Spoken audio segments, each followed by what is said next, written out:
All right, let's do this. We're going to take a simple idea, just a thought, and walk it all the way through to a real live application that anyone can use. And the best part, we're going to do it with a seriously powerful AI partner by our side. You know that feeling, right? You get this brilliant idea for an app, but then you hit that wall. The coding, the servers, the whole technical side just feels impossible. But what if? What if you could just say what you wanted and it would just get built? Okay, so in the next few minutes, we're going to walk through the entire journey. I'm talking from that first spark of an idea all the way to a deployed app. By the time we're done here, you'll have a playbook for turning your own ideas into reality. So let's meet our partner in crime, the Replit agent. Now, this is not just some chatbot that gives you suggestions. No. This is an AI that actually does the work. It writes code, it configures your project, it even tackles bugs for you. It's basically your AI dev partner. And this quote right here from a user on Reddit, it just hits the nail on the head. So many of us, we get excited and just dive headfirst into coding without a real plan. It's probably the #1 mistake. But not us. We're going to do this the smart way. Which brings us to our first and maybe most important stage, building the blueprint. Seriously, a little bit of planning right now is going to save you from a world of hurt later. Trust me on this one. And it's a super simple 2-step process. First, you just write out how you want someone to use your app. Like, what's the journey? From the moment they open it, what do they do? Then you just hand that story over to the agent and say, hey, turn this into a technical plan. This is exactly what plan mode is for. It's like having an AI co-pilot who shows you the entire flight plan before you even leave the gate. It breaks down the whole project into a checklist, a task list. You look it over, you can tweak it, and only when you give the green light, then it starts writing code. It takes all the guesswork out of the equation. All right, plan approved. Now we get to the fun part, the actual build. But here's a key tip. We're not going to get bogged down with all the complex back-end stuff right away. Nope. We're going to start with the visuals, with what you can actually see and touch. Look, the fastest way to know if your idea is any good is to make it real. And the fastest way to do that? Build a simple, good-looking static site first. We're talking about getting a tangible, clickable prototype in your hands in minutes, not days or weeks. And the magic wand for this is design mode. This thing is powered by the Gemini 3 model, which is pretty amazing because it gets design. It understands how things should look on a page. You can literally just describe a website and poof, it generates a beautiful interactive mockup. It's wild. So it's really important to get the difference here between a design and a full app.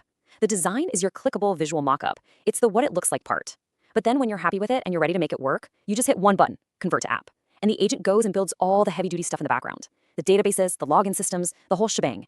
And you're not just limited to typing prompts either. You get a visual editor that lets you get hands-on. You can just click on anything, a button, some text, and change it directly.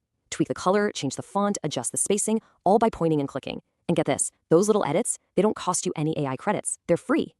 Okay, so now we have a working app. Awesome. The next step is all about leveling up. We need to think about consistency and automation, especially as the project grows. This is where we teach our AI partner how to work smarter, not just harder. This is a real game changer. There's a special file called replit.md. I want you to think of this as the rule book for your AI agent. It's where you give it standing orders. You can say, hey, always use this technology or always format your code like this. It's how you make the agent work your way every single time. So if replit.md is the rulebook, then agent skills are, well, they're like unlockable superpowers. This is how you give your agent a long-term memory. Let's say you teach it how to do a cool animation. You can save that as a skill, and it will remember how to do it forever on any project you work on. It's amazing. And you can teach it in 2 ways, which is super smart. You can be proactive, like, hey, agent, learn this skill before we start, so you build everything with this style in mind. Or you can be reactive. Let's say you fix a really annoying bug. You can just tell the agent, hey, learn from this. Create a skill from this fix. And it will never, ever make that same mistake again. How cool is that?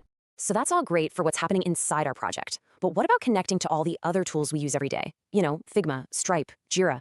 Well, that's where something called the Model Context Protocol, or MCP, comes into play. It's basically a universal translator that lets the agent talk to and control all your other software. And this is where things get really wild. You can set up these incredible automations. Imagine telling the agent, take this design from Figma and turn it into a web page, or set up a new product in Stripe, or log this bug in Jira. You're controlling your entire workflow right from the chat. So let's recap. We've planned it out, we've built the visual part, we've even automated it.